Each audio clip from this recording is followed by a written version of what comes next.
అని రాజు గారు మాట్లాడారు, చాలా బాగా మాట్లాడారు. యాక్చువల్గా ఇప్పుడు ఫైనల్ వర్క్ జరుగుతుంది, mixing, editing, Tamil dubbing, Telugu dubbing, Hindi dubbing, VFX అన్నీ జరుగుతుంది. ఫ్లైట్ ఎక్కేది వరకు ఇక్కడ రావాలా వద్దా పెద్ద డైలమాలో ఉన్నాను.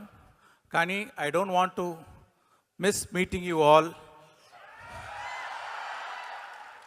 But now I am feeling it's worth coming here to have all your love. నాకు పోకిరి ఒక్కడు అలాంటి మాస్ మసాలా ఎంటర్టైనర్స్ అంటే చాలా ఇష్టం. నేను కూడా ఒకసారి అలా పిక్చర్ తీయాలి అనుకున్నాను. దాంట్లో నా కంటెంట్, నా ఇంగ్రీడియంట్స్ కలిపి అలాంటి ఒక fast paced mass masala entertainer చేయాలి అనుకున్నాను. అలాంటి పిక్చరే గేమ్ చేంజర్.